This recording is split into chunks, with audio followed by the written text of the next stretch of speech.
Hey guys, what is up? SuperKmanrocks here, and I am back for my LCK Week 9 overview, analysis, and of course, at the end, well, not my power rankings, but the playoff picture, because guess what? We're in Week 9, we've made it to the end of the LCK regular season. What a ride it has been overall. It's been very fun. There have been a lot of good games, a lot of good series, a lot of good teams, but we have reached the final week, which means we are in playoff mode. Actually, going into this week, I was going to try and build up some level of suspense, but all 6 teams that are going to be making playoffs were already locked to be in the playoffs before this week. It's all about seeding up until this point, and so a lot of these games are a little low on the suspense factor, but we're still going to go over them. We're still going to talk about them nonetheless. Now, a little bit of housekeeping beforehand. Up on the screen right now, you're going to see my schedule for the upcoming week. If you haven't checked it out, yesterday I posted my LPL recap for Week 10, the final week in the LPL. Later on today, we're going to be having the LPL playoff primer go up. That's going to get you ready for all things LPL playoff action. And then tomorrow, you guys are going to be getting the same video, but for the LCK. So I hope you guys are excited for that. Everything, including all of the Western regions, is up on the screen now. Get excited for this week because there's going to be a lot of great content coming you guys' way. But without further ado, I don't want to waste too much of you guys' time on this intro. Let's go ahead and jump right into our Day 1 games here in Week 9. And kicking off Day 1 was the best versus the worst, or at least a kind of a matchup like that, where we got Gen.G taking on Fredit BRION. Gen.G picking up a huge 2-0 win. Although, you know, you would expect them to win 2-0, maybe you would have expected it to be a little bit cleaner than it actually was, because, man, this was a little bit of a problem for Gen.G at points. Game 1 and Game 2 were a little bit back and forth, and honestly, Fredit BRION was in a relatively good spot in both games. Not only did Hanwha have gold, typically had gold, and that's something that's pretty good for this team. Unfortunately, in Game 1, a lot of that gold was on a Varus Lee Sin combo, and that means you're just not going to be doing a lot of damage late game if it's not on the Azir, so oops. And then Game 2, a lot of that gold ended up being on Umti's Poppy. And so there was a lot of frontline doing there, but not a lot of damage. It was just really hard for them to win the team fights. Gen.G had a much better allocation of gold, and therefore made it easier for them to kind of take over. Plus, quite frankly, they're just the better team. So let's talk about Gen.G.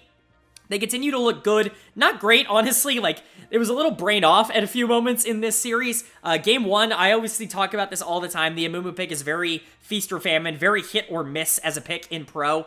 And for Lehens here, it was a little bit of a miss. I wasn't super impressed with how the Amumu went in Game 1, but that's okay, because Peanut did a little bit of trolling here in Game 2 as well on the Skarner. Not the best games from the associated cast of Gen.G, but thankfully they were going up against Fredit BRION, and thankfully I believe they already had locked the #1 seed in playoffs, and so none of this really mattered. Everybody else on the team pretty well, especially the solo laners, so I gotta give a big shout out to Chovy. Was really good, especially in the Game 2 here on the Ahri. He's gonna get my player of the series. He actually hasn't gotten as many as you would think so far this year, because quite frankly, Ruler and Peanut have been really good players for Gen.G, and I think Chovy maybe gets a little underrated in that respect, but at the end of the day, he still has his amazing games, and this was definitely one of them.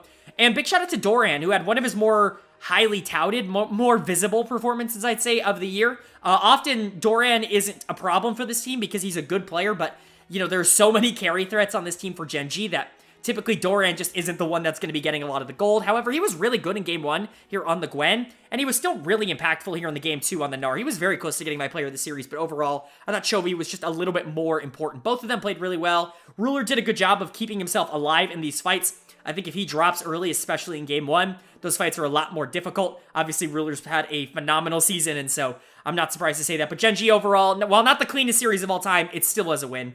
As for Bro, tough loss here. They did really come to play. I want to give them a big shout out. Umti certainly showed up today, and Hanwha and Delight, you know, I was really hard on these two for most of the year, and especially this split where it really felt like they were the worst spot lane in the LCK, maybe Nongshim excluded, but they were not good for most of the year. They've really turned it up in the past few weeks. This team has kind of gotten a little bit back on track, like certainly not to where they were in spring, but they've kind of gotten their head back on their shoulders a little bit. They've consistently been able to beat a lot of the bottom teams in the league, and I think their 3-13 record might be less indicative of how they played towards the back half of the year, and more indicative of like the 0-7 start that they went on.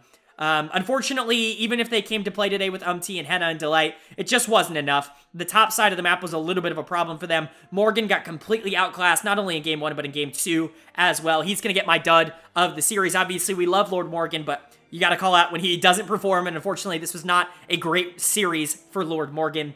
Overall, though, I think Bro was fine. I don't want to talk about them too much because they're not making playoffs, and so, quite frankly, they're not particularly relevant to the rest of the year, but you know, they're probably better than the record says. As for Gen.G, they've locked the #1 seed. Congratulations, hooray. At worst, they are the #1 seed. And so, even if they lose out later in the week, it doesn't matter, which is a great sign for Gen.G. It's always a good position to lock yourself as the team that gets to kind of control their own destiny, so to say. And you got to be really, really excited about that. With selection here in the LCK, they get to pick, as the #1 seed, who they want to play in the second round, and that's always a benefit. They're going to be very, very happy to have locked that, and they definitely deserve it with how they played this year.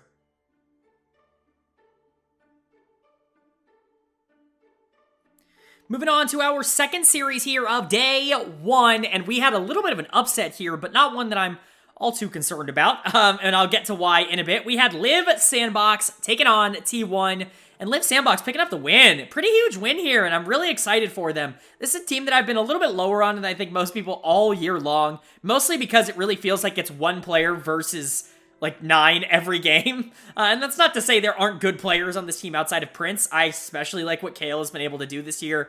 Obviously, Krako I think is good, and Closer can be good. He has good moments, I'll say. Just outside of that, you know, like Closer can often be a problem. Dove is not good in the top lane. Krako can, you know, he's just average, right? Like, outside of this bottom lane, I worry about this team, but man, like, a win like this really makes you feel good, huh? They really looked good in this series. It was a 2-0, and it was a pretty clean 2-0 from Liiv SANDBOX. Not only was game 1, you know, not really that close, but honestly, both Closer and Prince looked phenomenal in this game. They both had great mechanics, and they both utilized their champions to pretty much the absolute maximum extent. Dove gets to play the Gragas in the top lane, and he looks great on it. Like, way, way better than he's looked for most of the split, especially against someone like Zeus. So that's huge. Overall, just a really great series, or a really great game from Liiv. And then game 2, even more of a blowout. Like, even more of a stomp here, as Prince just goes completely God mode on the Aphelios, obliterates the entire enemy T1 team, and en route to a win. Really, really solid series just overall from Liiv SANDBOX. They at no point looked like the worst team, which is kind of insane, but I'll get to why I'm not super concerned about that in a minute. It's just kind of crazy, because Liiv, you know, like, they very well could be, like, one of the top 2 teams in the region, although they very well could also be, like, 4. I just don't know, right? Like, it's all up to draft, I think, with them, and it's really interesting. Prince gets a lot of what he wants in this series, and that's good. Obviously, I do kind of like the Blitzcrank into Aphelios just generally as a pick, because if you can land your shit on Aphelios, it's quite often that you're able to blow him up and kill him, unless he has, like, full combo available, which early game he typically won't, so I'm not all that concerned, quite frankly. But, you know, the Jinx just didn't have enough damage early on to kind of follow that up. I usually want to pair that pick with something a little bit more winnable. I don't know how to say. With something a little bit stronger. And that just isn't what Jinx was, I think, for this lane. But Prince was awesome. He's going to get player of the series, pretty obviously. He's gotten it, like, almost every single time that Liiv SANDBOX has won, because he's pretty consistently been the best player on any team. Like, I know the MVP discussion is going to be between, like, 2 players, like Ruler and Prince. And absolutely, he deserves to be in that conversation, because Liiv SANDBOX does not win 12 games, maybe 13 games this split, without Prince. Like, they are barely a playoff team without him, if one at all. And that's including the fact that I think KL has really, really emerged as a good player this split. He had a really good game 2 here, especially on the Tom Kench, with some really clutch saves on the Aphelios. But overall, this is Prince's team, and this is Prince's game. As for T1, I'm not as concerned as I think a majority of fans are about this loss. Not only does it not matter, because at the end of the day, it doesn't matter. T1 is completely locked in second place. Even if they won out, they would not be able to get first place, because at worst, they would have a tie with Gen.G, and Gen.G as the tiebreaker. So it doesn't matter. Like, Gen.G gets first place in the split. Congratulations. But even outside of that, like, losing doesn't particularly matter if you want to try out some new things. So they try out some weird comps here. The Pantheon, they wanted to give it a shot because it's new, it's flashy, it's in the meta right now. 12-14 comes around and they want to give it a shot. Sure, it doesn't work, whatever. And Zeus with 2 games of Sejuani, something that we very rarely, quite frankly, see Zeus on. And he doesn't play particularly well on it. The tank matchup just isn't exactly what I think Zeus is natural at. I think he's going to be much better on the Gwen, on things like that. Obviously, it was banned out against him in this series, but it wasn't actually in Game 2. So, just things to keep in mind. Maybe not Sejuani duty in playoffs, but at the end of the day, like, if I'm T1, like, I'm not taking these games all that seriously because I can't go anywhere. I'm stuck at number 2. Even if I win out, I'm at number 2. If I lose out, I'm at number 2. It doesn't matter. So, you might as well experiment. You might as well try some stuff. And in this series, I definitely did. Zeus is going to get my dud of the series. I'm not sure if I said that. He was pretty bad, like I said, on the Sejuani both games, so he's going to get the dud of the series, and Prince is going to get the player of the series. But at the end of the day, it's a great win for Liiv, because it locks them 3rd place, which they've got to feel very excited about. It means they get the weakest of kind of this grouping of 4 teams, which of course has got to make them excited. But at the end of the day, like, T1 winning or losing at this point doesn't matter. They can go for some crazy shit and then turn it on in playoffs. That's kind of what T1 has always done towards the back half of splits. So I'm certainly not concerned, and I expect this team to be fine come playoff time.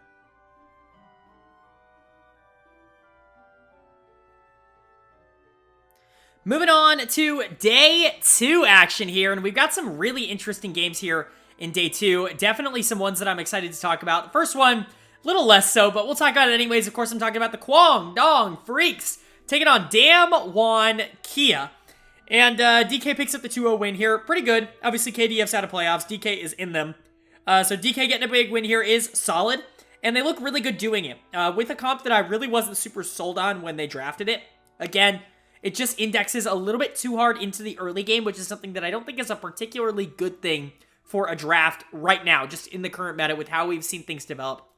It's hard for me to say it didn't work, though, because it obviously worked and it won them the game, mostly because of execution diff here, which I will talk about. But let's talk about DAMWON. I mean, you know, the more things change, the more things stay the same. Obviously, first of all, Bible's out, Kellen's back in. That's really good news for DAMWON fans. Kellen has been severely underrated as a support so far this year. Obviously, him and Dectum have certainly had their ups and downs, but I think out of the two, Kellen has certainly been the better of the two, and has been significantly more important, I think, to what DAMWON wants to do as a macro team.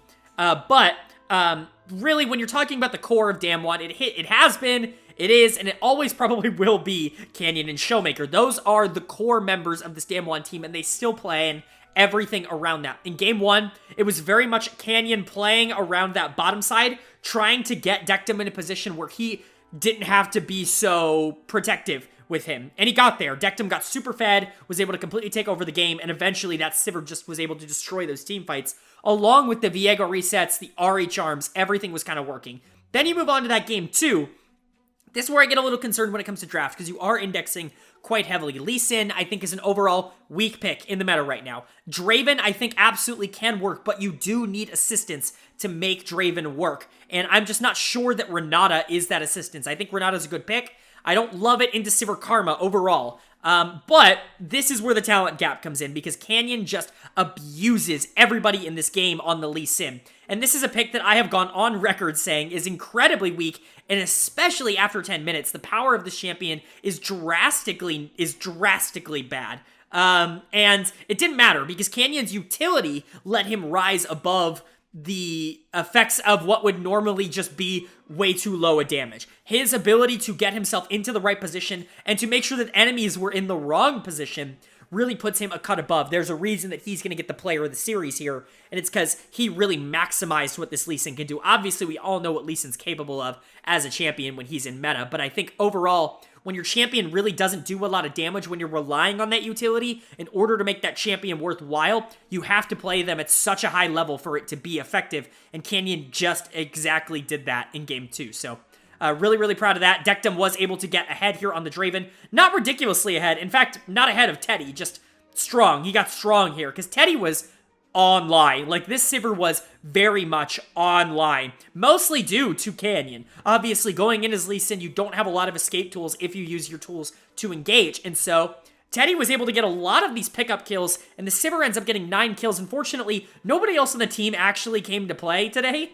Hoyt has some really bad plays on the Karma, obviously sets up one of the nastiest kicks I've ever seen in pro play, which is basically Karma getting out of the way so that Teddy gets hit by a kick. Wait, I'm saying this wrong. Karma gets hit by the kick, walks behind, the Q comes out. Because he's now behind the Sivir, he can kick the Sivir, basically Hoyt insect his own AD carry. It was phenomenal to watch, a true treat of a Canyon play, and really it was a game-defining play. If that play isn't made, Teddy really has a chance to win pretty much any team fight that KDF is a part of. But at the end of the day, it happened. Overall, a really good series from DK. I haven't even talked about Showmaker. His RE game here was really, really solid. Still a high level. I mean, Showmaker's been at a high level all split long. I think it's gone a little bit under the radar because DAMWON hasn't exactly been punching people in the mouth quite like they had been in the past few splits, but he's still been a super good player and very consistently solid for DAMWON. It's really been Dectum and Nuguri that have been kind of the ups and downs, and both of them were good enough today in order to get DAMWON the 2-0 win. As for KDF, this team is so close to being good. Teddy has been so good all year long, and it just simply hasn't mattered. I know a lot of people are super high on him, and I am high on him too. I still think he's one of the top 4-ish AD carries in the LCK. But I absolutely think that is, this is still indicative of what KDF is capable of doing. Teddy can get super far ahead, but it doesn't matter because the rest of this team is going to drag him down and is going to put him in a position where he's going to lose the game, especially here in Game 2. Hoyt played Game 2 pretty awfully. If he had played both series, or both games here, and he had been bad in both, he would have likely gotten the dud of the series. Fortunately for him, Moham was pretty good in Game 1, and so he doesn't end up getting it. That ends up falling on Elim. I know a lot of people are going to want to give it to either Hoyt or Keen in this series, but to me, Elim getting completely gapped in terms of map pressure and jungle pressure, especially in a matchup like Trundle and Nelisan, which is very positive for the Trundle, is just inexcusable, and Elim has been too bad for too long for me to give him more excuses. This was not a good series for him, and it has not been a good series for him at all this year. I mean, any series has not been a good series for him. He's just not been good.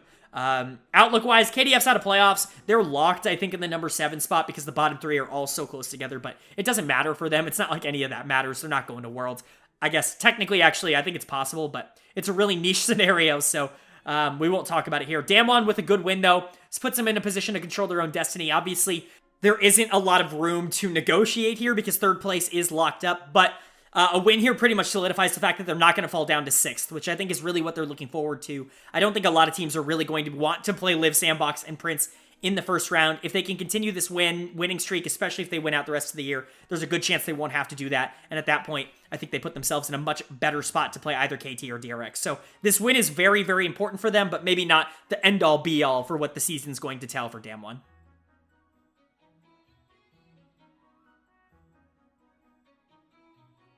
That brings us to our second series here of Day 2.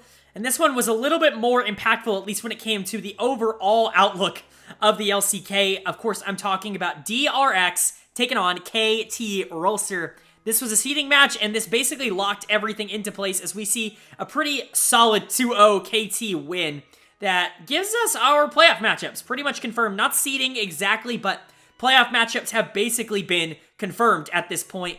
KT with the big win here, they look dominant in both of these games. That neither were even remotely close. Both were 20-minute stomps that DRX just got completely blasted in. There's really no other way to put it. They looked bad in both of these games, I would say, overall.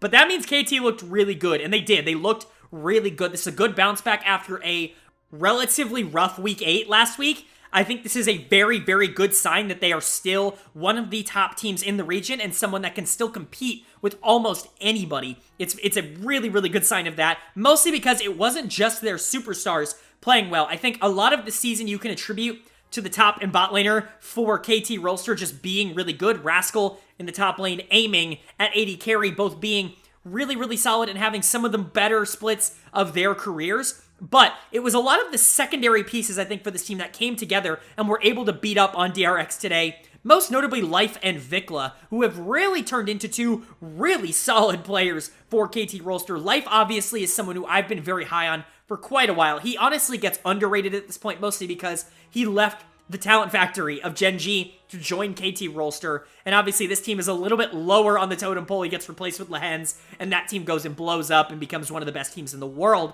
Not that they weren't before, but just even more so. Life comes over here, doesn't get to play with Ruler, has to play with aiming. And that's another, I'm not going to say negative towards him, but obviously, even though aiming has been good, he's still not Ruler, right? So Life doesn't get this grand package that maybe he was getting on Gen.G, but I think he's been just as influential and just as impactful as a player, just maybe in a different way. I think Aiming's emergence this year isn't by accident. We've seen Aiming play with a lot of really good supports, but he comes over here, plays with KT, plays with Liiv, and finally everything clicks for him, and he can finally become one of the better players in the league, like everyone hoped he could always turn into. I'm not saying that that's just Liiv, but I'm definitely saying it's not an accident that it happened with Liiv. So Liiv playing really well. He's going to get the player of the series here. A really dominant, like, flashy game on Tahm Kench, and then a non-flashy game on Renata, where he was still super duper impactful towards the impact of the game as a whole. And then I want to give a big shout out to Vikla, who I think a lot of people were really concerned about when he joined the team. Obviously, a lot of people were talking about Arya as someone who they were really excited to see in the LCK, and he definitely had his ups and downs. But Vikla coming in, I think, has really raised the floor of what this team is capable of doing. Vikla just has a lot more of a macro presence to him. Not to say that Arya couldn't play that style, but I think Vikla, putting him on something like the Swain, I think has been super impactful for what has been going on with KT Rolster recently. Obviously, Cuz's resurgence is not accidental either. I think his pairing with Vikla has gone significantly more successful than his pairing with Arya did. And I'm not going to say Cuz is like a good jungler in the LCK, because he certainly has his flaws, but he may not be as bad as he was showing in spring and at the beginning of summer. There definitely might still be positives to Cuz's game. He had a really good series here, but so did everybody on KT.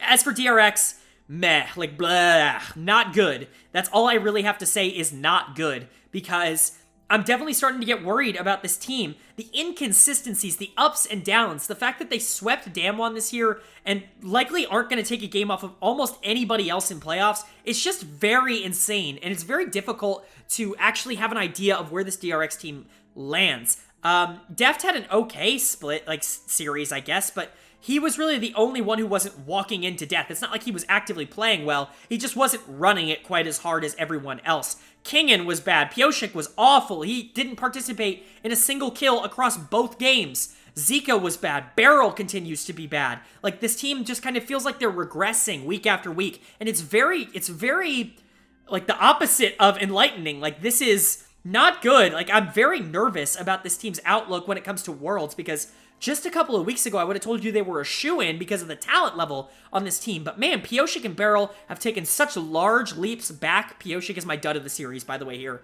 on the Wukong in Game 1. The Viego, what am I talking about? The Viego in Game 2. And then Beryl has taken such a step back as well that it's really difficult to imagine this team reaching the potential we once thought in, you know, even just the beginning of summer.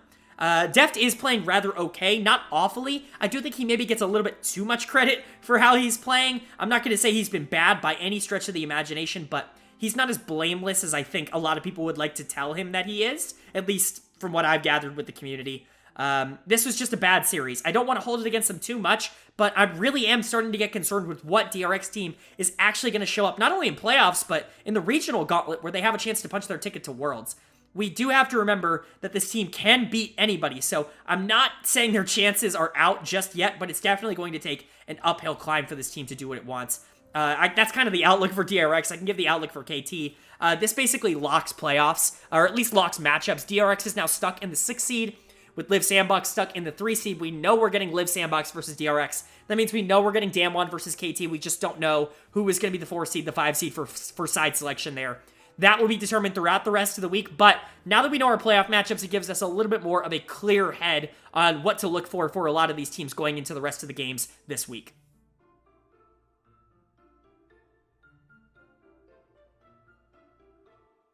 Moving on to day 3 now, and day 3 was definitely an interesting one. I know we have all the playoff spots locked up, but that doesn't mean we don't still have some interesting games to talk about. We got 2 teams out of the playoffs here. Of course, I'm talking about Nongshim RedForce taking on Hanwha Liiv Esports, and Nongshim picks up the 2-0 win. I'm kind of starting to feel bad for this Nongshim team, because it does feel like they've started to get something figured out. Like, maybe not in like a top tier team kind of way, but like in a way where they've been relatively competitive, like maybe on like a KDF kind of level. And it just won't matter because they dug themselves such a deep hole at the beginning of the split that at this point, like, they are so out of it. They're not even, like, they have no chance of even getting 7th at this point. And it really feels like maybe, like, in a different timeline, this team is looking at a different version of the summer split. But this is what we have. They looked pretty good in this series. In fact, they pretty much crushed HLE. Now, I don't want to take too much out of this because, let's be honest, HLE sucks, and they played their worst combination of players. So I'm not going to be too picky with how I go over what is happening here, but it is good to see that Nongshim is able to destroy a bad Hanwha Life team, even if it is the worst combination of players that they have available to them. But let's talk about what Nongshim did well. Really, this was like a bot lane effort, and I know I've been kind of ragging on this bottom lane because this support position has been such a black hole for Nongshim all year long, whether it was effort or for most of the year Snowflower. Like, neither were actively good for this team, but that actually changed around quite a bit in this series. Not only was Snowflower very effective on the Renata, and in fact, probably the most important member in Game 1, but he had a very important game on the Leona with those counter engages in Game 2. Like I always say, that Kalista Amumu bot lane is super duper feast or famine. I actually really like the Leona as a counter engage to it because it can really cause the Kalista a ton of problems. Leona has a ton of sticking power, and it can make it so that even when Amumu does properly engage, the Kalista actually doesn't have a lot of time to follow up on that because of the counter engage. So honestly, really do like that as a draft choice, and Snowflower executed on it really well. So much so that he's actually going to be my player of the series here for Nongshim. He was really that good here. So, want to give him shout out. Also, shout out to Ghost. He did follow up with Snowflower quite well. Ghost has definitely been a little bit of a disappointment so far this year, but definitely kind of showed up here. He gets a game of Sivir, gets a game of Aphelios. Two of the stronger picks in the meta. Sivir and Zeri, I think, is pretty Sivir favored, unless the Zeri is, like, just the better player, in which case I think that can be turned around. But I think generally, Sivir is pretty favored there. And then the Aphelios and the Kalista matchup is definitely Aphelios favored as long as you go into the mid-game relatively even, because Kalista will fall off in terms of damage, and Aphelios, especially with something like Leona, you pair that with a Renekton in the top lane, and a Wukong, you have so much layering CC there. Aphelios is going to have a lot of time to be able to get his shit off, so yeah, really liked how Ghost played, liked how they drafted around him. And then BDD. BDD looked really good here. He goes back to his winning ways here on Azir. Obviously, I know it's not his first win on Azir in the split, but it very much feels like his first win on his classic Azir pick this split, where obviously BDD is one of the most historic players that the LCK has ever seen. Pretty big dip in quality from him so far this year, but it's good to see him get back on track a little bit towards the back end. Kana and Dread were fine. Not really anything to write home about. As for Hanwha Life, like, this is the combination of players I'm least excited about. Obviously, Dudu, Karis, and Vista have been in all year long, but you have the jungle and the ADC positions kind of swapping in and out. You have Onfleek and Willer, and then you have Samdi and Cheani, and honestly, Onfleek and Samdi are both of the worst players in those two combinations. Onfleek has been the worst jungler in the LCK this year, arguably the worst player. It's not even really that debatable in my opinion. And then Samdi has just been a complete train wreck disaster at the AD carry position. He continued that very much so this series, where he's going to get my dud of the series. How can he go 1-10-3 on Zeri and Kalista? Like, that is disrespectful. The 0-4 Zeri game is just bad. Like, there's really no other way to explain that. And then in game 2, he goes 1-6 on Kalista against an Aphelios lane. Like, it's just not good. Like, Samdi's just not good. There's really no other way to put it. He's not good enough for this level of play.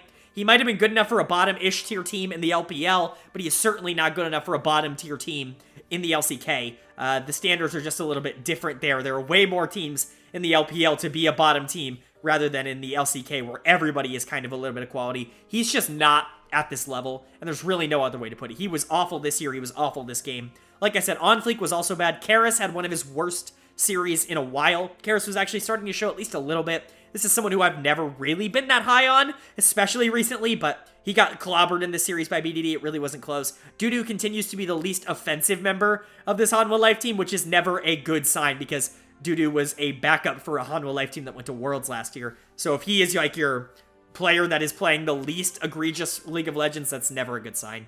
Outlook-wise, doesn't really matter for these two teams because neither of them are going to be making playoffs. But at the end of the day, it's really good to see Nongshim get a win here. This is a team that I think a lot of people like the players on this team, and it just never came together. I think a lot of people are hoping that a lot of these players maybe split up after the end of the season and can hopefully find some form on another roster. But this is a little bit of clarity into that situation. Hopefully, they're all getting their confidence back, and hopefully they can all kind of get a better look next year.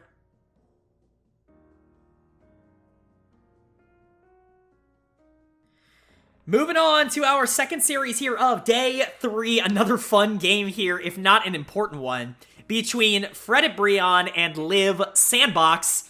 SANDBOX with another 2-0 win here, and they have really cemented themselves as a terrifying, genuinely terrifying team heading in to to playoffs. Like, this is a team that I really do believe could beat almost anybody at any given time. And this is, I know it's bro, but like, holy crap, was this a demolition. Like, this was Liiv SANDBOX obliterating, tearing apart, and gnawing at the flesh of Fredit BRION. It was not ever close. And that was never more apparent than in game 1, where it was like, oh, it's 20 minutes? The game's over. Like, the game is over. You look at the goal difference, you're like, oh, the game is just over.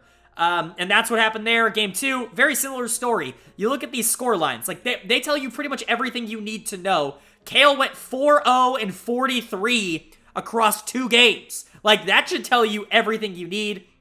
This was a dominant performance. Player of the series doesn't even really matter. Like, they all played so well. A lot of people are going to want to give it to Prince, and I get it.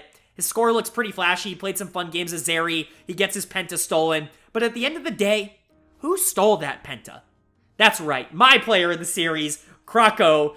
He's the real hero of Liiv SANDBOX. And no, this is not a troll.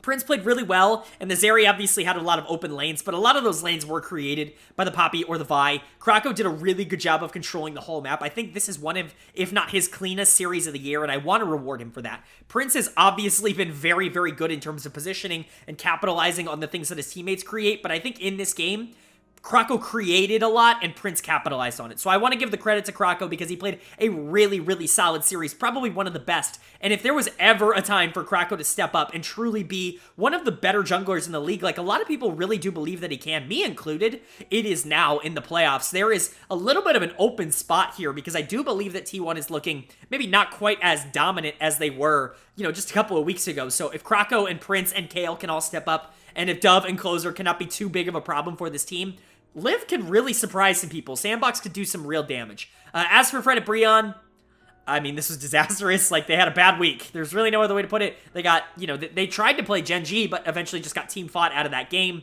And then they just get completely and utterly stumped by SANDBOX, 2 of the best teams in the region. Really just an unlucky draw for how your final week goes. But at the end of the day, 3-15, like, with how Bro started, it's not the worst end to a season that you could possibly have. This bot lane did not play well. They got destroyed by Prince and Kale, but who really hasn't this season been destroyed by Prince and Kale? Henna and Delight just weren't up for the challenge. Henna's going to get my dud of the series here, although you could give it to Delight as well. I don't think he ever once devoured Henna and tried to save him at any point in this series, although 2 games of Varus is almost criminal enough to get dud of the series on their own right. A lot of people seem to think that pick is good. I don't think I'm in that bag right now. I certainly have not yet seen it. Maybe somebody will prove it to me in playoffs, but I have yet to see the power of Varus on this patch. Lava, also tragic. Got completely out-jungled by Krako. Morgan was never in the game on Renekton especially, and that was the season for Fredit BRION, so definitely sucks to see, but at the end of the day, like, 3-15, it could have been worse, especially after how they started this season, so for them to end as, like, maybe the 8th or the 9th best team in the league, definitely not the 10th, is definitely got to be a plus for them. As for SANDBOX, it's not like this changes too much. They've been locked at the number 3 seed for quite a while. I'm going to do all my playoff overviews in my playoff primer video, so I don't want to go too in-depth here, but they're a very good team, and they're getting hot at the right moment. If Krako can step up like this, I'm definitely looking forward to what this team can do for the rest of the year.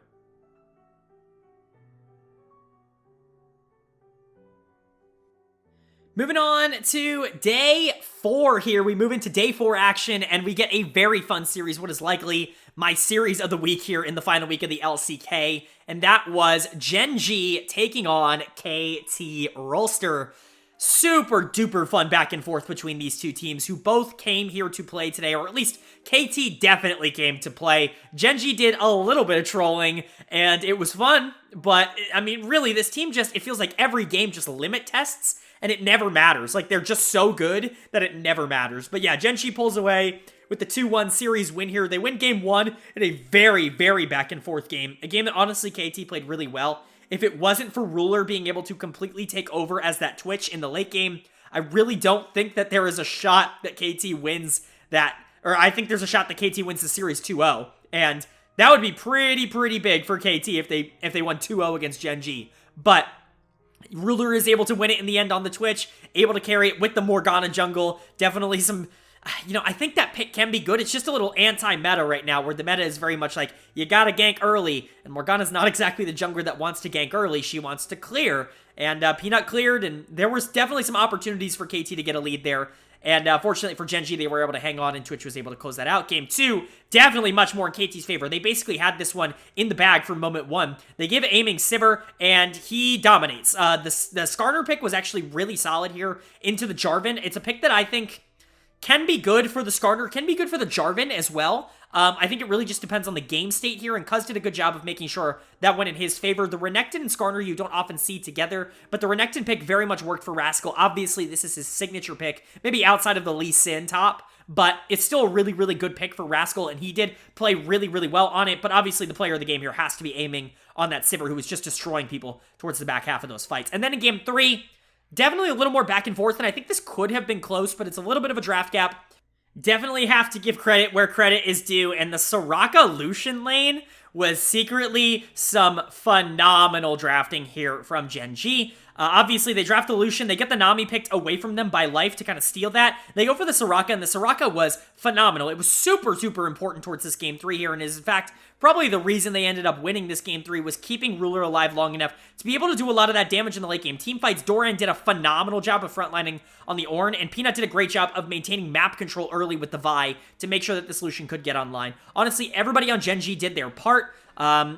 And I just got to give him credit for that. Ruler is going to get my player of the series here. He was super instrumental. He was the go button for Gen.G in this series. Obviously, I want to give a nice shout out to Lehens, who definitely deserves it for his Game 3 here on the Soraka, but I have to give it to Ruler because he dominated Game 1, and then he also was the damage in Game 3 here on the Lucian, so gotta give him the credit he deserves, but Lehens is a very close second for player of the series. And then also, big shout out to Doran. Doran had a really good series here into Rascal, who I think also played really well. I think both top laners definitely showed up here today, but Doran did a really good job of being pretty much the perfect frontliner in Game 3 here on the Ornn. Without him playing as well as he did in the second half of that game, I'm not sure Gen.G walks away with it as cleanly as they do, because they have a lot of engage tools on KT's side to be able to mess up a short-range ADC like Lucian. Soraka does a good job keeping him alive. Ornn does a great job peeling for him. Gotta give him credit for that. As for KT Rolster, they definitely did their best in this opportunity.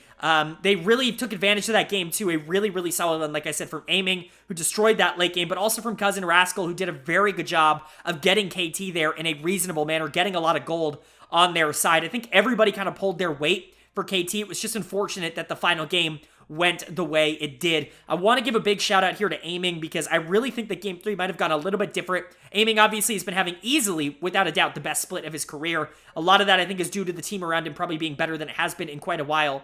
And I think if you gave him the opportunity to maybe help out in the last half of this game, you could have definitely had a circumstance where it was, you know, aiming maybe helping the team come back a little bit. But you put him on the Nyla in Game 3, and quite frankly, we've just not seen Nyla do anything at the pro level. We've seen Nyla win once, and it was not before this game happened.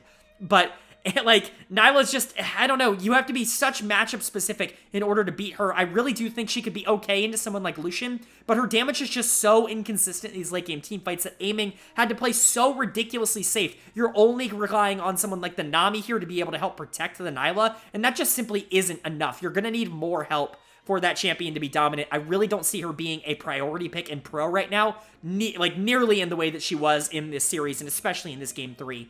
But my dud of the series is going to go to Vikla here in the mid lane. Honestly, Vikla played rather well, I think, overall for KT Rolster. Unfortunately, someone had to get this, and I think Vikla just had the most, the most amount of moments that were like, oh, he's just not on the same level of Chovy. Like, the roams were a little bit, quieter, and the 1v1s were definitely in Chovy's favor. He styled on him a couple times in the series, so just some things to note. I don't think Vikla played bad. I just think if there was one player that I had to point out on the KT side that maybe wasn't up to the same level that someone like Gen.G is, Vikla unfortunately was that player. I do think Vikla overall has been a huge upgrade for KT Rolster, and I think one day he could be one of the better mids in the region. I just don't think that day is right now, because unfortunately he didn't quite show up in the Game 3 when they needed him. But overall, KT did a really good job of maintaining their presence, and quite frankly, there was no dud in this series. Everybody did their job, and KT very nearly came away with the win. Outlook-wise for these two teams, I think this drops KT now. I think they are locked into the 5 spot, which means that DAMWON, win or lose, is now in the 4 spot later in the day. Obviously, we already knew they were playing each other, but this gives DAMWON side selection, which is good and bad. Like, it doesn't really matter that much. We'll see if it matters. Obviously, if it ends up mattering, then I look like an idiot for saying that, but it's just up in the air. You already knew who you were playing, but you don't have side selection now. Gen.G now gets the honor of saying that they have the best plus and minus of any team in the history of the LCK at plus 30 in terms of their game score. No one in the history of the LCK has ever been that plus. They only lost 5 games, I should say, in the in all split long. One of them was in this series. They went 35-5, which is genuinely unbelievable. If they would have went undefeated this split, it would have been incredible to have T1 in the spring with the spring that they had, and then Gen.G in the summer. I mean, what a year for the LCK, but I guess we'll have to settle with what we got. Gen.G only losing 1 game and being a shoo-in as long as they keep performing to an LCK title.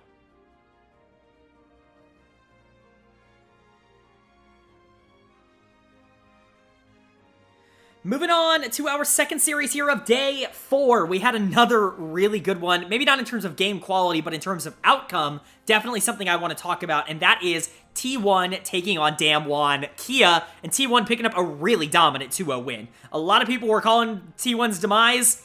I mean, the rumors of their demise have been greatly exaggerated for quite a long time. T1 fans are not only completely fanatic with the trucks, they are also often overreacting, and I have kind of been on that boat for a while. Not only has T1 kind of been a little bit inconsistent over the course of the year, but go and look at a lot of their drafts. You're like, wow, why are they picking this? Why is this is something they never picked before? Here, and I'm going to let you in on a little secret that I think I've cracked the code. T1 took Summer Split to completely experiment, to try out a bunch of things that they have no idea if they're ever going to use again, and in playoffs, they're going to surprise people with how good they actually are. And I'm not saying that's guaranteed to happen, but, I mean, it's really not that crazy to go out and be like, yeah, T1 used Summer Split to figure out what worked and what didn't. I mean, the best example I can give of this is Ahri is one of Faker's best champions by a large margin. This was the first series that he played Ahri in this year, who has been one of the highest played mid laners in the world. Like, this is, it's obvious to me that T1 has just been trying to figure out what it wants to do, and it wants to come to a conclusion before playoffs. It wants to know exactly what they're good at, what they're not good at, what they need to ban, what they don't need to ban in playoffs so that they can maximize their efficiency. And I truly believe they have figured that out here because, holy crap, this series was dominant against a good team in DAMWON. I know a lot of people are going to be like, oh, Canyon's been awful, even though he just played phenomenal earlier in the week. We're going to forget about that. Oh, Showmaker has been such a disappointment this split, even though he's multiple times in the season been the only player on DAMWON to be actively good in their losses.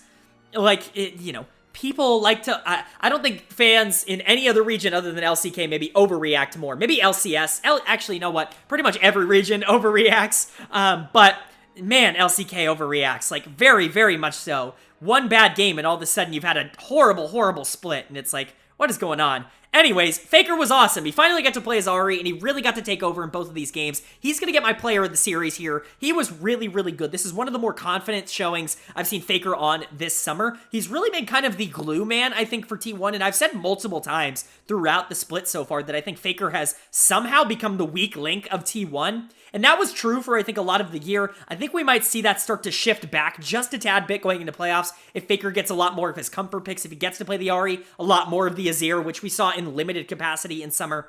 I think if we start seeing these picks a lot more common for Faker, we could start seeing him take over some of these late games and some of these early games like we saw him do in Game 1 here. Want to give a big shout out to Owner as well, who has consistently been impressive so far for T1. Obviously not the best jungler in the league or anything like that. Peanut, I think, has that pretty much on lock at this point, but Owner is still really, really, really good, and definitely showed that him versus Canyon, like, very much could be in favor of him, especially after this series. Zeus, Gumayushi, Keria. I hear a lot of people talking about how Guma hasn't been good this split for T1. I don't agree. I get that his laning stats aren't phenomenal, and that they're not, like, what you would expect from a top 2 team, but at the end of the day, he's one of the top, like, 3 team fighting AD carries in the world, positioning-wise, and he has been this split. Even if you don't think his numbers look great, like, look past the stats and go watch the tape. This guy just does phenomenal things in team fights, even when they're losing, and I want to give him the credit for that, because obviously Carry is a good player, but I feel like a lot of people have really started to sleep on how good Gumayushi actually is.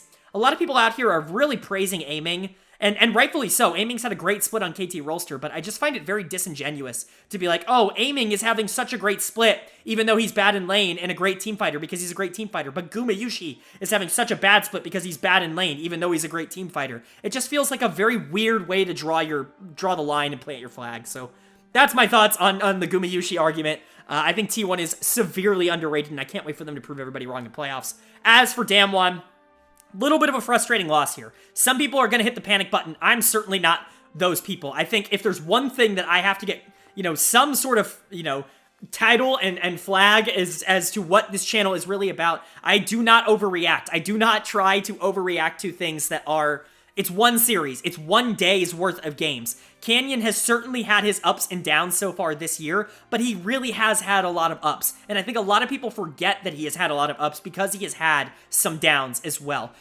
Just because you're volatile doesn't mean you're negative. And that's something that I really want to get across to a lot of people. It's a very similar argument I think can be made about a lot of other junglers especially. Just because you have bad games doesn't mean that that playstyle is necessarily negative, because when Canyon is winning, he will single-handedly win DAMWON games, and he has. This split, in fact, he's done it multiple times for this team. And so I very much don't want to sit here and say that Canyon is washed and that, they may need to look in a different direction. Canyon has been good. He hasn't been elite in the same way that he was last year or the year before, but he's still been a very good all-pro caliber jungler, and I want to get that across. Even if he wasn't good in this series, he got out jungled by Owner. I just don't want one series to dictate the idea of what Canyon has been for over the past, 6 weeks. He really has not been as bad as you're going to hear a lot of people say he is. Same with Showmaker, same with Dekdom, especially same with Kellen.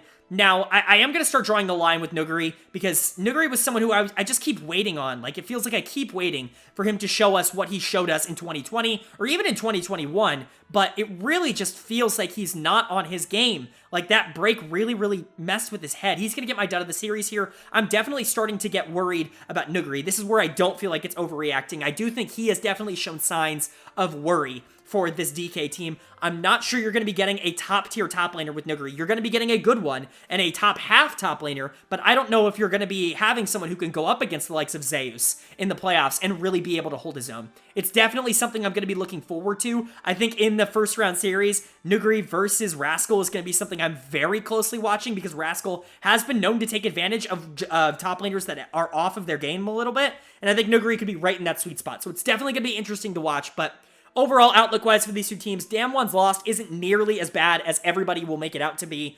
Even though I am a little concerned, it's definitely not a pull-the-plug type of concern, and I definitely think this team still has enough talent and enough confidence to be able to win a playoff series. As for T1, this team is going to shock almost everybody in playoffs. I can pretty much guarantee that. This team is so much better than what they've been showing in the past few weeks because of the experimentation, because of the lack of stability of what's been going on. I think as long as their head's in the game, and as long as they don't let the outside factors influence them, and, this rabid fan base start to tear them apart like they've shown that it kind of has, as long as that doesn't happen, I think the T1 is pretty much a shoo-in to make finals, and, I really, really hope they can get it together for that.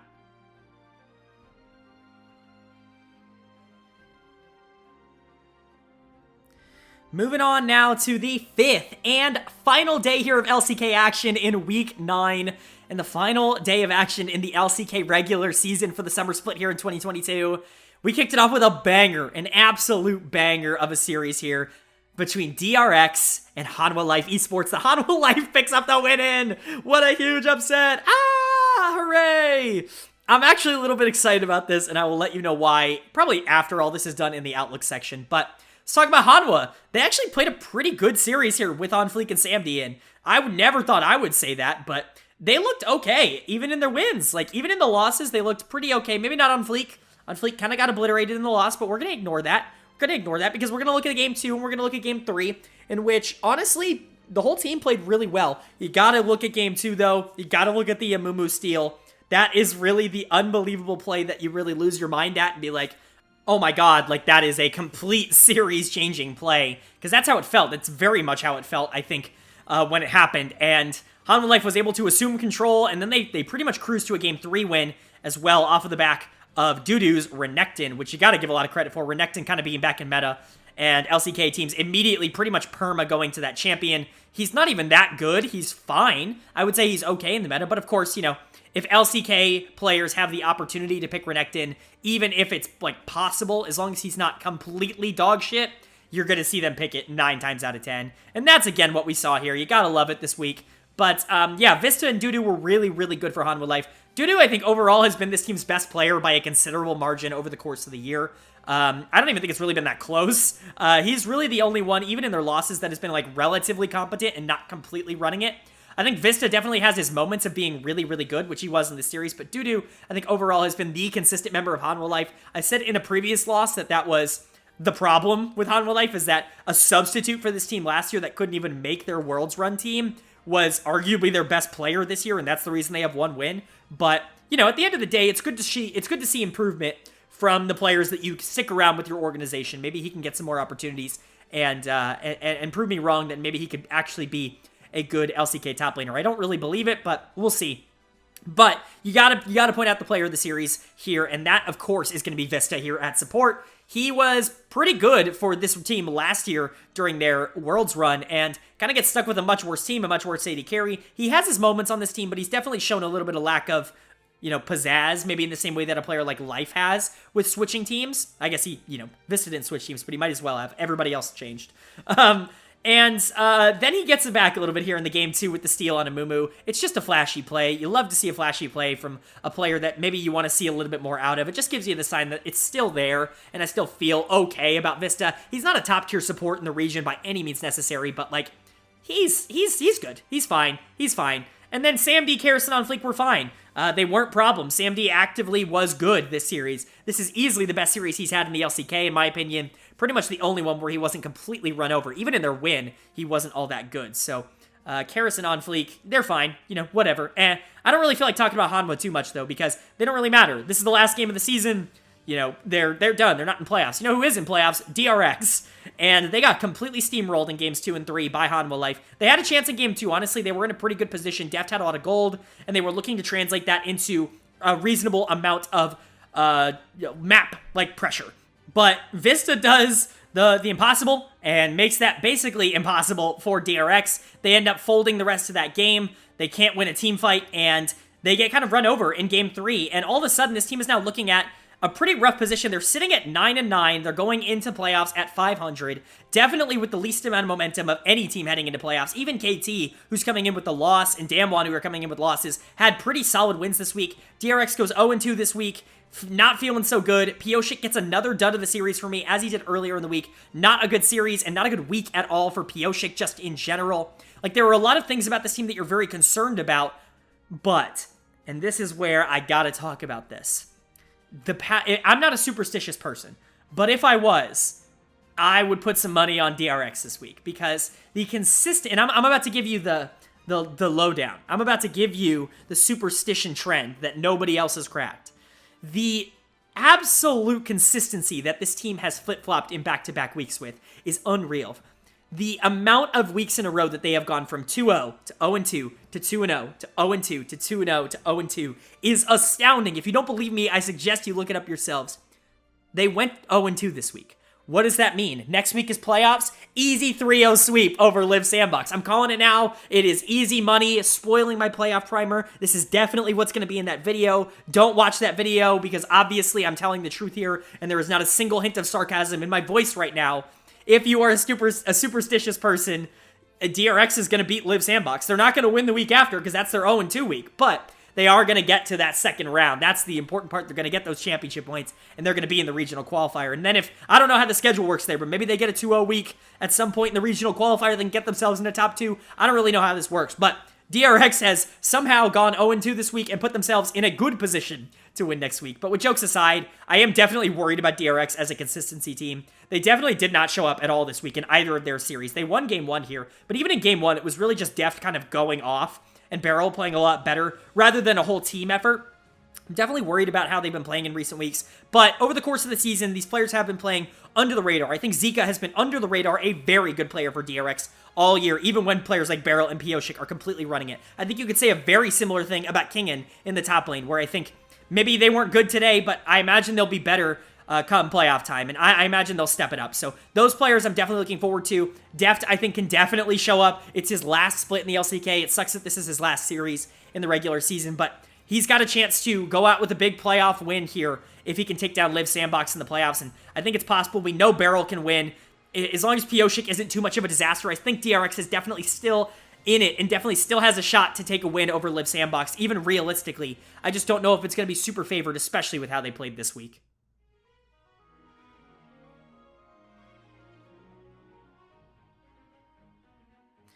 All right, moving into our second series of Day 5, and this is the final game of the LCK regular season. And it was a good one between two teams that are completely out of playoff contention, and so they really just had pride to throw at each other, and we got to watch it. Of course, I'm talking about Nongshim RedForce taking on the Kwangdong Freecs. And Nongshim, there's no other way to end this split other than with a 2-0 Nongshim win. You gotta love it. You gotta feel it. You gotta feel it in your bones. I feel it, and I felt this win. It was very fun to watch, and great on Nongshim. Honestly, this team really turned themselves around. Their mental was completely boomed midway through the split, and I don't know whether it was just the fact that they realized they couldn't make playoffs, but they all just said, screw it, we're just going to go out there and we're going to have fun playing the game of League of Legends, and you know what? They went 2-0 this week. They had their first 2-0 week of the split here in Week 9, and you love to see it. You absolutely love to see it. They played great League of Legends this week overall. Maybe not against the best teams in the world or anything like that, but still, wins are wins, and they took them this week, and I'm happy for them. Player of the series here has to go to Dread in the jungle, who has honestly been a pretty decent contributor for this Nongshim team. We talk about the ups and the downs that Dread gives you, but for the most part this year, I think he has definitely been the best player on Nongshim in terms of total effort. No pun intended, we'll get to him. But yeah, Dread was really, really good in this series, completely took over on 2 games of the Monkey. Of Wukong, he looked really good into Poppy, he looked really good into Vi. Vi being a particularly tough matchup for Wukong most of the time. He still did it really well, and he played the series just generally great, looking a lot better than Elim, who we will get to, but big shout out to Kana. 2 games of Renekton here. Obviously, I talked about it in the previous series. If you can play Renekton, they're gonna, but Kana pulls out the Renekton twice here, and he looks good on it. Honestly, the Renekton pick is actually looking relatively successful here in the LCK, so I can't even be too mad at it. It's kind of working out for a lot of these teams, and Kana looked really good here. He just kind of outplayed Keen, and was able to take over the map in a surprisingly impactful way for Renekton at a later part of the game. Kind of like what he was able to do in this. Big shout out to Ghost. His speech after made me cry. Like he's just such a passionate player that you really love to see, and you really hope that a split like this on Nongshim doesn't tank what a lot of these players were able to accomplish on their own. I mean, Kana, Dread, BDD, and Ghost, quite frankly, all deserve LCK teams next year, even if it's not all on the same team. They all deserve at least the opportunity to go out and play in the LCK. And I think Ghost showed that in today's game, where he was really good on 2 games of Aphelios. Even if he was weak side duty, which is Ghost's special, he did a really good job of maintaining his positioning and still being a problem for the enemy team throughout the latter half of this game. And then BDD gets a final win here on Azir. You gotta love it. But the creme de la creme for Nongshim is that not only do they take Snowflower out for game 2, but they put effort in, and they get effort his win. And I'm so happy for them. I don't know how many games they won this split with effort in, but man, it's got to feel good for someone who played so bad for most of the year to get back in and just get one more win before, you know, he inevitably probably becomes a sub on a team next year. You got to love it for him. It wasn't the most, wasn't the best split for effort, but, this is a happy ending, I think, for everybody involved with Nongshim winning. I guess maybe not for KDF. KDF didn't look particularly good here. A lot of people are saying that Teddy got robbed in this, but I don't know. I don't think Teddy played, spectacularly. He was fine, just not unbelievable. I think everybody on his team definitely played worse than him, but I don't think he was, breaking the bank by any means necessary. My dud of the series is going to go to Elim in the jungle. He's now gotten that twice this week, and he continues to look very bad for KDF. He's kind of on that level with On Fleek now, where it's just I don't think either of these two should even be getting LCK calls next year at all. They've really played themselves out of the LCK, in my opinion. And this game, I think, was pretty much an example of that. He was not in control for a millisecond of either 2 of these games, and that's pretty disastrous at an LCK level, going up against a team that, quite frankly, couldn't buy a win through most of the season. Kian continues to be completely checked out in the top lane. Fate doesn't really affect the map with the rest of his team losing. Hoyt trolled on a Mumu in game 2 because, why would you pick Kalista and Mumu when you're a bad team? Just overall, not a good series from KDF, and a pretty disastrous end of the season for them. They went on a 5-game losing streak towards the back half of this split, which is not good, but I don't imagine this is the roster they run back next year anyways, so I don't think it'll matter too much. Technically, they're not out of Worlds yet. There is a niche scenario in which KDF can still actually make the regional gauntlet for the LCK, and that would involving both DRX beating Liiv SANDBOX and then also DAMWON beating KT in the first round, which would mean that KT would not make the gauntlet and KDF would. So something to keep in mind there, KDF winning a playoff series in spring might actually come back in a positive way for them if the results turn out exactly like that with DRX and DAMWON winning in the first round. I'm not saying it's likely, but I'm saying it's possible that KDF's Worlds dreams are technically still alive. Nongshim's are not. They've been out of Worlds for a little bit now, but you gotta feel happy. It's a heartwarming, happy end to the LCK split to see Nongshim on stage celebrating one last time.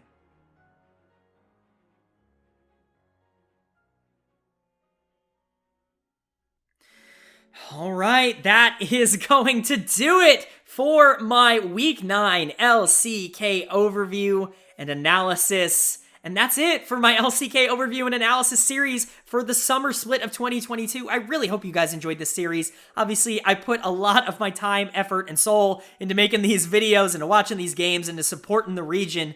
And I hope you guys enjoyed it too. It really was a lot of fun to make this. Obviously, the journey is not over. Playoffs are starting. Videos are going to still be coming, but it was very, very fun to do all these weekly recaps with you LCK fans, and I really do hope you guys enjoyed the content that I was able to put out this split. Up on the screen right now, you're going to see the updated LCK standings and no power rankings, because you know what? Power rankings are going to be saved, and predictions and all that are going to be saved for my playoff primer videos that are going to be coming out later in the week. I know, I hate to tease you guys, leave you on a little bit of a cliffhanger, but if you want to know what I'm going to be expecting and what my predictions are for a lot of these playoff series, tune into those playoff primers. I'm going to give my rundown of all of the top 6 teams and then my bracket predictions, as well as some award picks for MVP, Rookie of the Split, and my All-Pro votes if I were to have them. Spoiler alert, I don't. But, you know, if I were, it's fun to do that little bracket thing. But up on the screen right now, you're going to see the updated standings. Obviously, top 6 are locked, bottom 4 are out. Technically, KDF is still at Worlds, still in Worlds contention, I should say, because of that niche scenario I talked about in their game. But you know, at the end of the day, they're not in control of their own destiny. So, that leaves us with Player of the Week and Dud of the Week. We still do that in the final of the week. My Player of the Week in Week 9 can go to no one else but Prince on Liiv SANDBOX, who was genuinely fantastic this week. A huge win over T1, and then an equally dominant win later in the week as well. SANDBOX is just looking really, really great right now. Really, there's not much that you can say that SANDBOX isn't doing right now. Prince has been obliterating pretty much everybody he's come across. Kroko had a phenomenal series. Kale has really stepped up as one of the better supports in the league. If they can get consistency out of the solo laners, this team could very much contend. Maybe not for top 2, because top 2 is very hard to break into, but, you know, this should be a team that really, really scares people at Worlds. So that's their ceiling, and I'm really happy to say that Prince is a big reason for that. And then my dud of the week, unfortunately, is going to go to Pioshik on DRX, who was just not good at all this week. Hopefully he was getting all of his int out before playoffs start, because he's got a very tough series against SANDBOX in the first round. It's going to be a very fun one to watch. A lot of analysis coming up on that, but Pioshik was not very good this week. So unfortunately, Pioshik's going to get my Week 9 Dud of the Week, and Prince is going to get my Week 9 Player of the Week. But that's going to do it. I really do hope you guys enjoyed. If you did, please go ahead and leave a like. It really does mean a lot to me if you guys like this content. It lets me know that you guys really are enjoying my analysis. And obviously, leave a comment. Obviously, there's going to be a lot of playoff stuff to talk about, but let me know what your favorite moment of the summer split was. There were a lot of good moments to choose from. I think there were a lot of fun games, a lot of pop-off moments. Let me know what your favorite moment was in the comment section below. But with all that being said, I hope you all are having a great day. I hope you continue to have a great day. And I will see you all later.